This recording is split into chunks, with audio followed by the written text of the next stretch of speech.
Hey, what's up, guys? Rob here. This podcast episode is brought to you by STREAMYARD. Good friends over there at STREAMYARD. I'm actually using them right now. If you guys have not checked out STREAMYARD yet, head over to the link in the description or in the chat somewhere. You'll find it. That'll get you a 14-day free trial of STREAMYARD. So make sure you go check that out. Thank you, STREAMYARD. Love what you guys are doing and love how you guys are helping me create live stream content and also recording this podcast as well. Awesome. Today, we are going to be talking about this particular question right here. Discovery versus revenue channels in this podcast episode. By the way, if we haven't met yet, my name is Rob Balasabas. I'm a creator. I'm also the head of partnerships at USCREEN.tv. And welcome to the podcast, whether you're watching this on Spotify video or listening to it on Apple or one of the many podcasting hosting apps out there. Would love to actually know where you guys are listening in from and tuning in from. So if we're just meeting, send me a message, tweet at me, Instagram me, message me, let me know. One of the things about podcasting is that it's actually really fun. I've really enjoyed creating podcast content just because with YouTube and videos, it's so quick, right? And but with podcasting, you can really kind of dive deep and dig in. And so it's been really enjoyable for me to sort of chew on a topic or chew on an idea a little bit longer than you normally would on YouTube, for like 3 or 4 minutes or 5 minutes, right? So so today we are talking about discovery versus revenue channels as a content creator, something that I've been thinking about, something that I've been talking about a lot with fellow creators and brands and people that are in this space is, really discerning and sort of really identifying and being aware of content that you're putting up on discovery channels versus revenue channels. Not discovery channel, the discovery channel, but channels that are really specifically built for being discovered and channels for your content where it is built for building revenue. Okay, so let me know what your thoughts are on that. First of all, tweet at me, Instagram me, DM me on LinkedIn. Let me know discovery versus revenue channels. Now, I want to talk about a bit about this. I think it's a real game changer when content creators kind of understand the difference between the two discovery and revenue channels so that you can create content that's specifically for that type of channel and does what you wanted to do with that particular type of channel. So let's talk a little bit about this a little bit more so that you guys can kind of understand. Maybe right now you guys are saying like, what are you talking about, Rob? What does that even mean? I create content because I create content on those platforms and I want to grow my subscribers, and isn't that what you're supposed to do, right? Fair enough. But let me share some thoughts. Maybe you guys will agree, maybe you guys will disagree. Okay to be both, right? That's what these types of podcast episodes are for, is to get this conversation going, hopefully with me, but if not, of course, please, with your fellow creators. So YouTube, right? Let's start with YouTube. YouTube is probably my primary platform for my personal content. My YouTube channel is something I've been growing probably for about 1.5 years, 2 years now. And it's been really fun. Probably actually 2.5 years. It's been actually really fun. Really enjoyed the whole process of, being a YouTube creator. And so, YouTube is great. There's so many things going on. There's so many metrics to keep an eye on, and so many different algorithms and so many different strategies. You want to get more subscribers. You want to get more views. You want to build a community.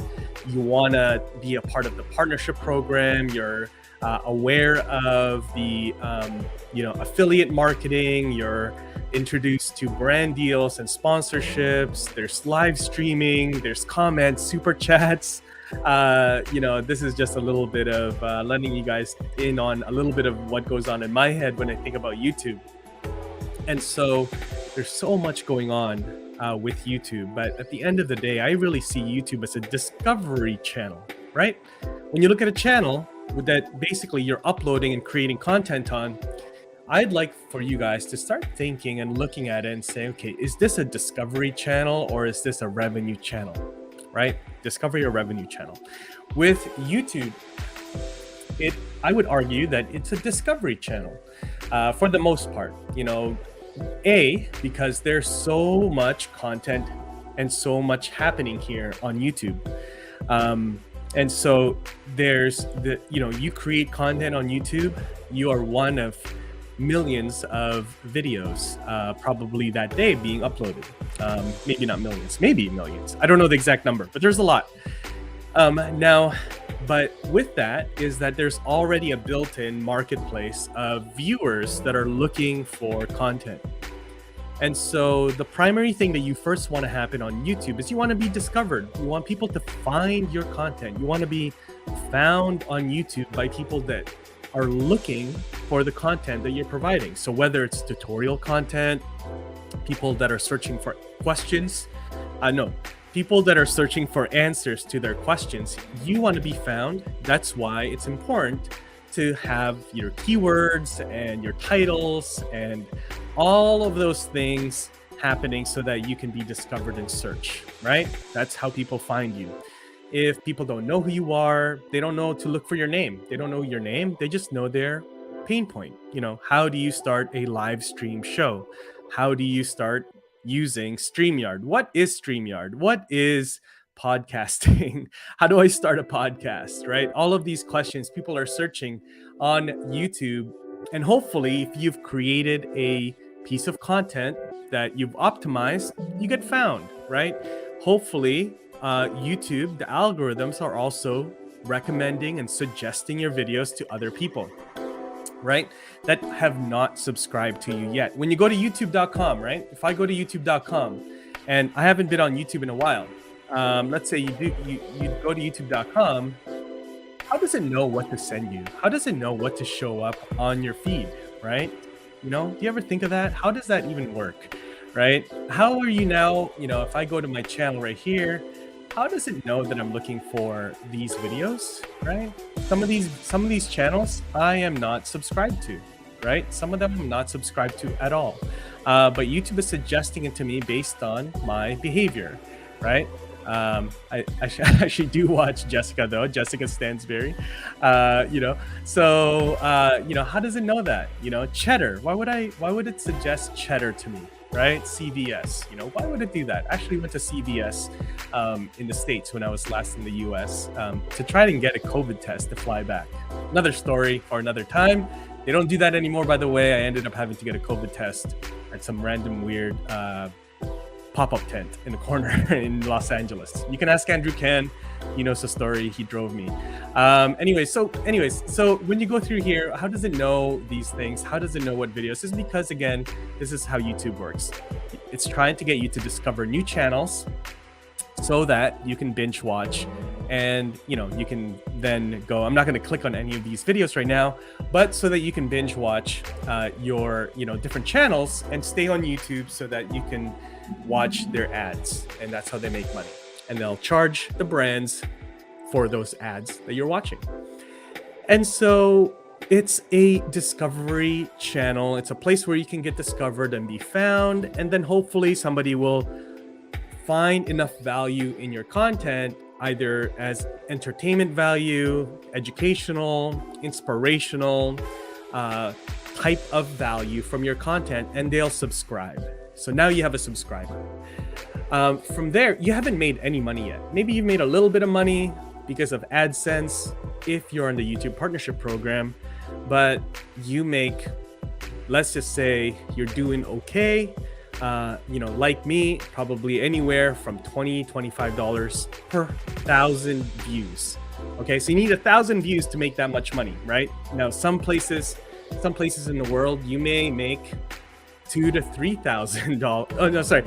$2 to $3 per 1,000 views. And that's called CPM, right? That's how much money you make per 1,000 views. Now, That's not a whole lot of money, right? That's not a whole lot of money. You need to get a lot of views. You need to be a very big channel. And there are channels out there that make a decent amount of money on YouTube. But I am not really talking to them in this particular video. I'm talking to, let's just call it the YouTube middle class, right? The middle class where, you get an average amount of views and it's okay. It's good passive revenue because it just happens as you get views and as your channel grows, you get some money from YouTube through AdSense, but it's not really enough to be a full-time revenue, full-time income for most people. So you're using YouTube as a revenue channel. Now, when you're talking about you're using YouTube as a discovery channel, right? And that's fine. Now, the problem is when people start complaining or thinking like, hey, YouTube doesn't pay enough.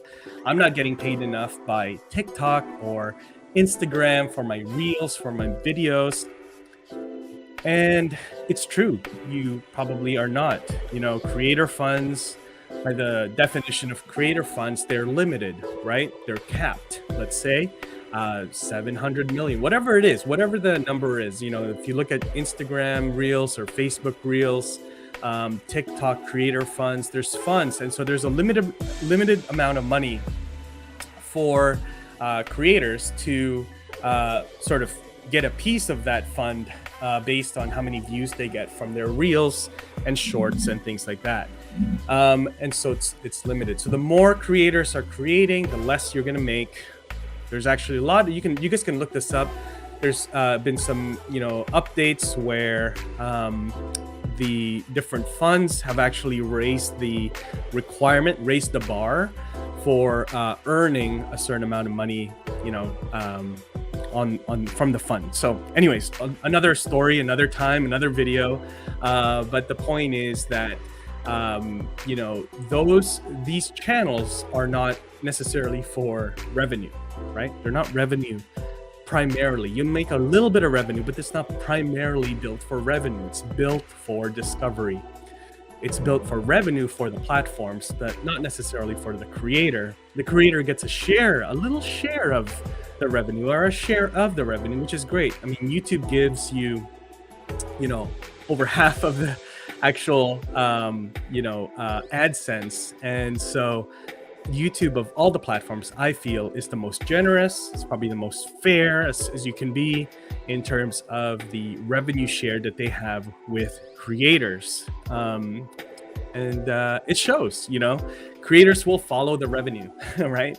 Creators have options where they can upload and create content and build their audiences and have their audience follow them. And I really feel that YouTube has done it the best. And so that is discovery. That's sort of my case. I'm making my case here, guys, for why YouTube and Instagram Reels and TikTok, these are all discovery platforms.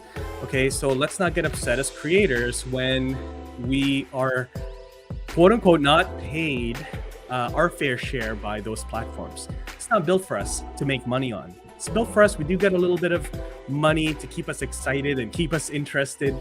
But as a creator, you need to be aware of that. You just need to be aware and be intelligent about recognizing that these platforms are not for building revenue. They're being discovered, which is great. You need an audience. You need to be discovered by an audience. Hey, Kevin, good to see you. If you guys are listening to this, I'm actually recording this as a live stream on my YouTube channel. So if you're not subscribed to my YouTube channel yet, head over there. Would love to see you in the next podcast recording.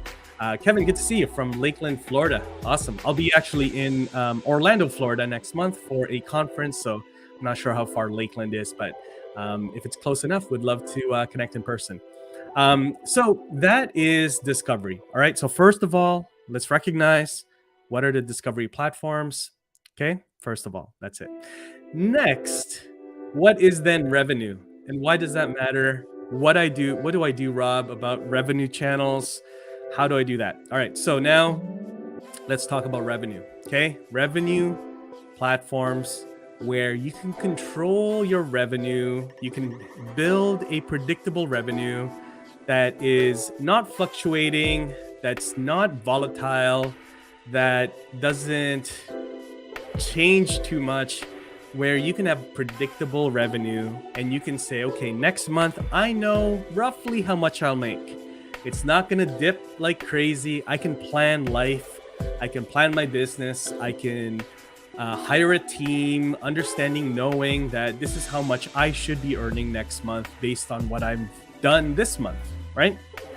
And I can control that. I can control those levers. Okay, so let me name a few. And again, to some degree, a lot of these are some things that are pretty stable. Okay, I would say pretty stable. So the first one I would say is affiliates, right? Now, bear with me. Now, there's different types of affiliate programs. There's some affiliate programs like Amazon, for example, where it's a one-time commission. I would say that that's called a finder's fee. So if you find Amazon, a customer to buy one of these GoPros, you'll get a one-time commission because you sold this product once, right? Said, hey guys, I'm gonna do a review on this GoPro.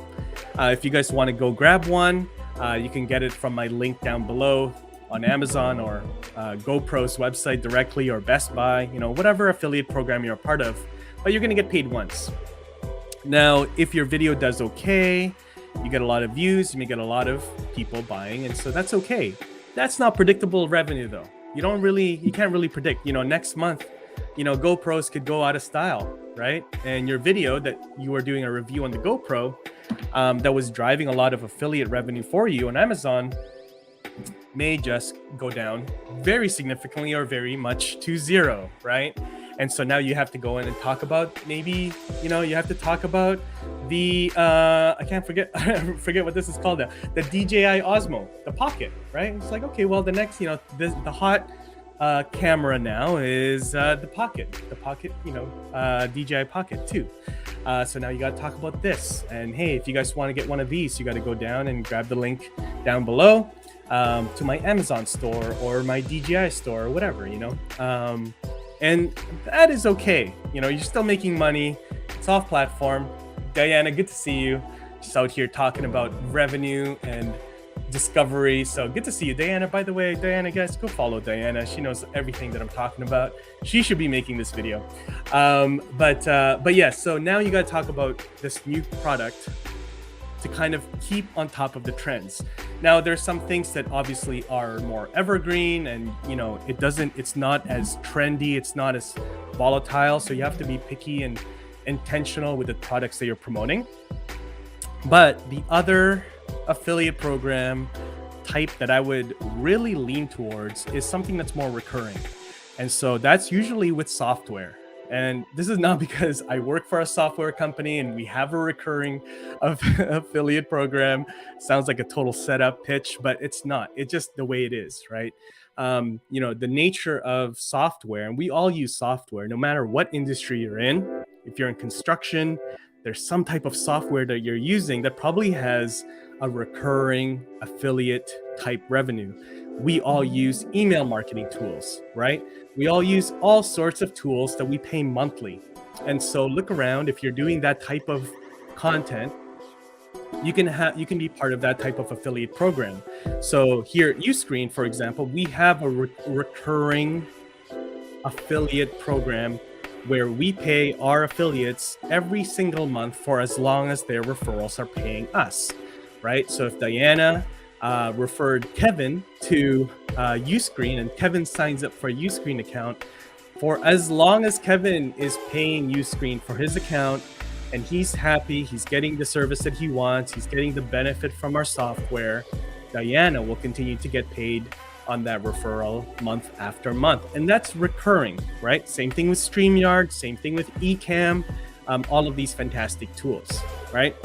And so now you can start building a actual predictable revenue stream that is growing each month and is just one of many affiliate programs that you may be a part of.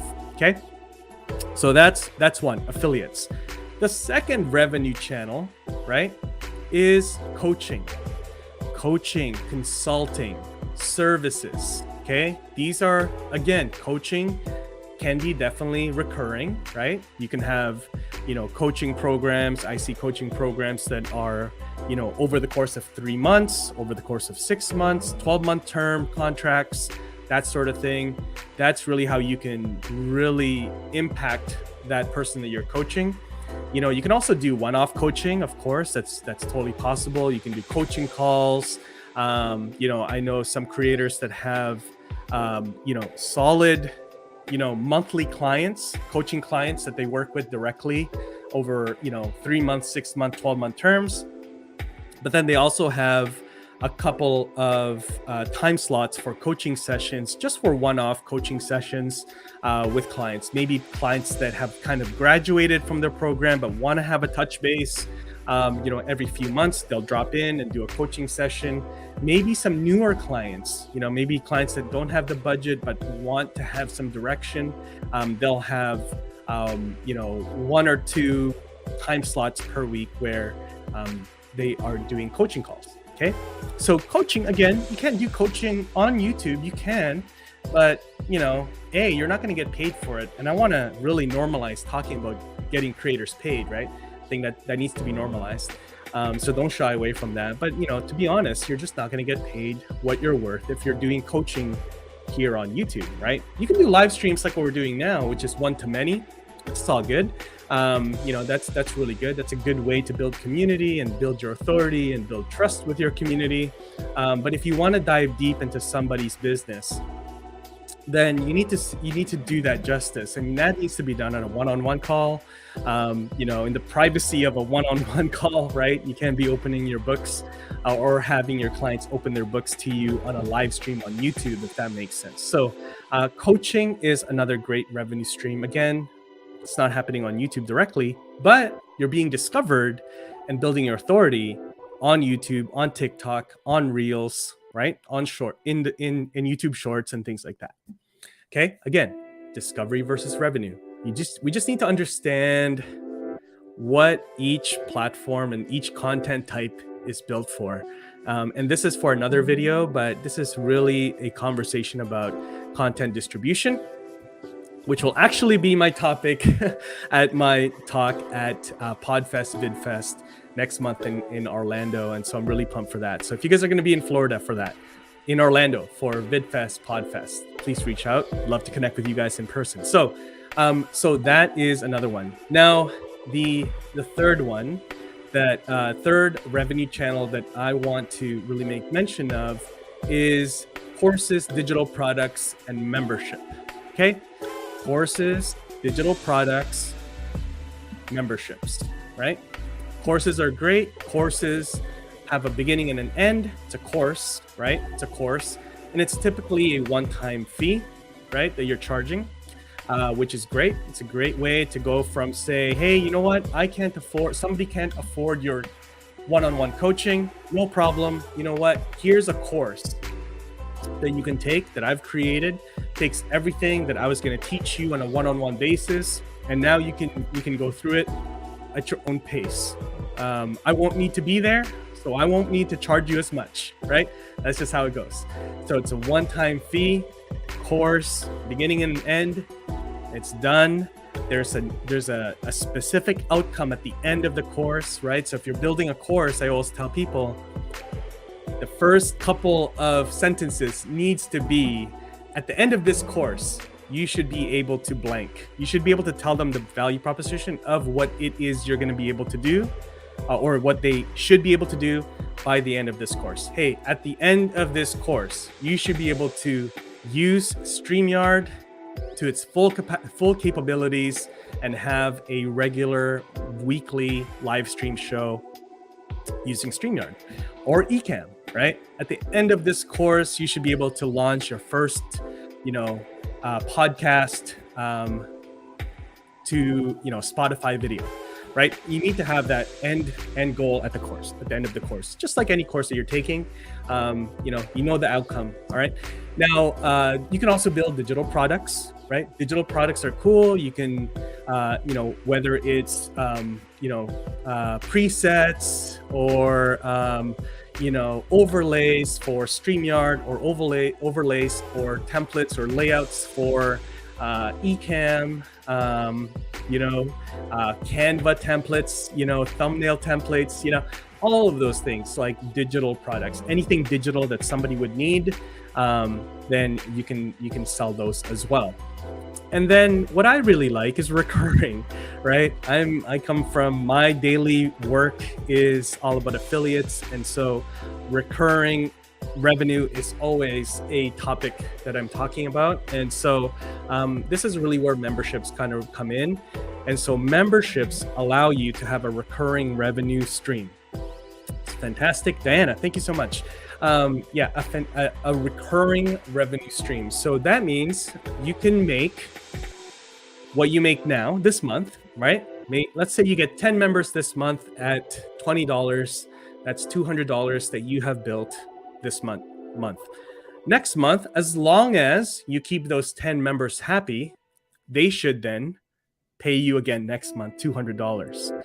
But next month, then, as long as you're doing your marketing and you're using your discovery channels like YouTube and TikTok and Instagram, like Miss Diana Gladney does really, really well, and you're driving them from Instagram, Reels, TikTok, LinkedIn, YouTube, Facebook live streams, and you're driving them to lead magnets that then, sort of nurture them into becoming a member on your platform, then you should get, let's just say, another 10 members, right? But you know what? Maybe you get 20 members next month, whatever it is, but it's going to add on. And so now let's say you get another 10 members, $20 a month. That's another $200 that you're adding to your monthly revenue next month on top of the $200 that you earned this month. Does that make sense? So now you've got $400 in month 2. Month 3, maybe you've implemented some things. You've started doing some Facebook ads or some ads. You've implemented an affiliate program for your own membership, which is totally possible. And so now there's more momentum and things are starting to snowball.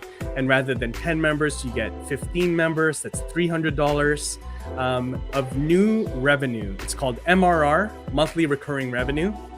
If you have a membership, these are just some terms that you're thinking about. So MRR is monthly recurring revenue. ARR, if you ever hear that term, is annual recurring revenue. And so your MRR is now going to go up from 400 to 700, and then so on, right? And so you're building and you're building and you're building. So that's the beauty of memberships. Now, the one thing you do have to keep in mind, another term that you should know if you're building memberships, is churn. Now, churn is basically how many people are canceling, right? And so you wanna reduce churn as much as possible. You wanna keep, you wanna make sure that people that join your membership are happy, they're connecting with other people, you've got a community happening, and they're not leaving. And so that way you can start building and building and building and keeping them happy. And then they're gonna go out and tell other people, hey, you should be part of this membership. And so they're growing. And so your membership is growing. Now, rather than having this fluctuating thing like, hey, this month I sold 5 GoPros, next month I don't really know, who knows? I heard there's a new GoPro coming out, so I'm not sure if I'll sell the same amount or maybe I'll sell less. With memberships, you can start predicting ahead of time. And so now you can plan, you can invest in better content, you can hire an editor, you can hire people to manage your community, you can make moves, you can make business decisions knowing with confidence that you can sustain those investments and those costs, because you should be growing your business, right? With memberships. And so those are just a couple of different revenue streams that, I just want you guys to start thinking about. A lot of creators here in this channel. And so I want to make sure that we're talking about this, we're thinking about this. Don't be upset when you see your CPMs on YouTube going down. Don't be upset, right? You've been warned, right? YouTube is not here to help you make money primarily. Yes, it will at some point. It'll give you some revenue stream, not much, but it will give you some to keep you interested. But unless you have massive channels with massive views, it's not going to replace your full-time income, okay? And so you need to start being active and own your revenue and start looking at revenue channels, just like the ones we talked about. All right. So that is today's podcast episode. I didn't realize that's 30 minutes already. So fast, but I hope you guys got at least one nugget from that today. If you guys have any questions, I hope you have questions. Tweet at me, DM me on Instagram or LinkedIn. I want to hear from you guys. Leave me a comment if you guys find this on YouTube. And again, thank you so much to StreamYard for supporting this channel. Make sure you guys grab your 14 days on StreamYard. Find the link here. And I will see you guys in the next episode. Take care.